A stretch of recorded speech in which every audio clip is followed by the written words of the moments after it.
ఇదే యాదగుట్ట అభివృద్ధి పేరు మీద 500 మంది పొట్టను కొట్టినటువంటి వీళ్ళు ఇలా మహిళల గురించి కానీ ఆటో కార్మికుల గురించి మాట్లాడడం విడ్డూరంగా ఉంది. అభివృద్ధి పేరు మీద 500 మంది అయితే అందులో 15 మంది కుటుంబాలు చనిపోయిన అధ్యక్ష. ఇవాళ 3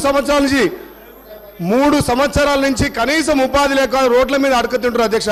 అదే గౌరవ మా ఇప్పుడున్నటువంటి మంత్రివర్యులు ప్రతిపక్షంలో ఆటో కార్మికులకు లేవనెత్తితే అప్పుడున్నటువంటి ప్రభుత్వం స్పందించలేదు. మళ్ళీ ఇవాళ మా గౌరవ ముఖ్యమంత్రి కానీ మా మంత్రి కోమటిరెడ్డి వెంకటరెడ్డి గారి ఆధ్వర్యంలో రేపు 11వ తారీఖున మన ప్రభుత్వం కొండపైకి ఆటోలు అనుమతించింది అధ్యక్ష.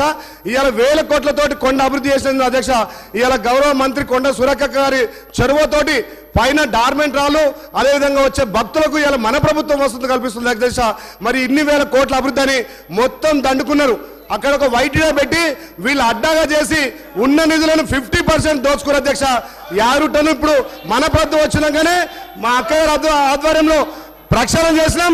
ఇలా వచ్చే పంతులు అక్కడ ఉన్నటువంటి పంతులకు కూడా ఏ రకంగా సౌకర్యాలు అధ్యక్ష. నిజంగా పేరుకే యారుటను అడ్డాగా మార్చుకొని వైటీగా ద్వారా 50% నిధులు కల్వకుంట్ల కవితకు ఇవాళ ఇక్కడ ఉన్నటువంటి జగదీష్ రెడ్డికి పోయినా తప్ప ఎవరు పోరు అధ్యక్ష. ఇవాళ యారుట పూర్తిగా అద్మాన పరిస్థితిలో ఉంది. ఇలా మనం వచ్చిన తర్వాత ప్రక్షాళన చేస్తున్నాం అధ్యక్ష. గౌరవ ముఖ్యమంత్రి చొరవతోటి ఇలా యాదాద్రి మళ్ళా